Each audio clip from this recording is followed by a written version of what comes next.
Salut tout le monde, aujourd'hui on va parler du manga Dragonhead ou la tête du dragon en français.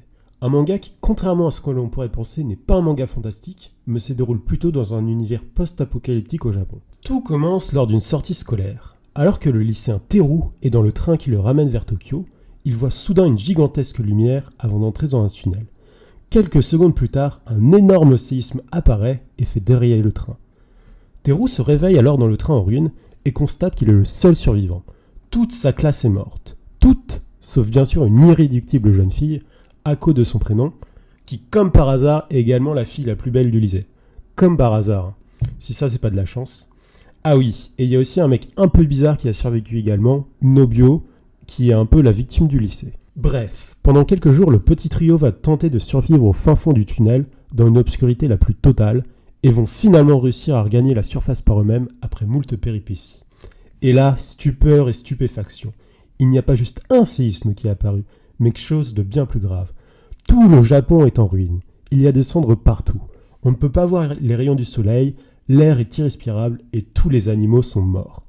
Bref, c'est un peu la merde que nous prédit Jean-Marc Jancowiski si vous arrêtez pas de conduire au putain de SUV. Teru et Ako vont alors tenter de survivre dans cet univers apocalyptique et tenter de rejoindre Tokyo pour comprendre ce qui s'est réellement passé. Ils vont devoir alors non pas seulement affronter les catastrophes naturelles que sont les tornades, les tsunamis, les tempêtes de feu, mais aussi les survivants. Tintintin. Bah oui, forcément, les gens, ils ont faim, il n'y a plus rien à manger. Du coup, ils font un peu n'importe quoi, ils commencent à se battre pour la nourriture et des sectes apparaissent. Ah oui, et comme dans tout bon scénario apocalyptique qui se respecte, il y a également des espèces de zombies qui sont présents. Tant qu'à faire, on n'est plus à ça près. Mais bon, je ne vous en dis pas trop à ce sujet, je vous laisse le plaisir de la découverte. Que dire de plus ? Dragonhead est un manga qui en un peu moins de 10 tomes, bon ok 5 si vous lisez les grands formats, parvient à rester captivant du début à la fin. Très bien dessiné, le point fort de ce manga est que selon moi, la tension ne retombe jamais. L'ambiance parvient à rester toujours très oppressante, sans moment de répit, et de fait on est littéralement happé du début à la fin. Au-delà des scènes d'action, on retrouve aussi des passages plus philosophiques. Bon, c'est pas non plus du Nietzsche, mais plus des réflexions du style « Qu'est-ce que la peur ? Comment la supporter ? Est-ce que le personnage survit parce qu'il est l'héros, ou bien est-ce qu'il est le héros parce qu'il survit tout le temps ? Tant de questions sans réponse.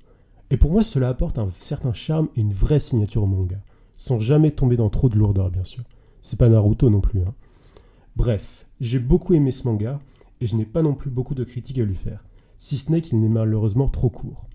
Ah oui, et si comme moi vous êtes un vrai fan des estampes japonaises, et en particulier de son grand dieu Kyokusai, vous allez adorer les nombreuses références et inspirations tout au long du manga. Bonne lecture à vous.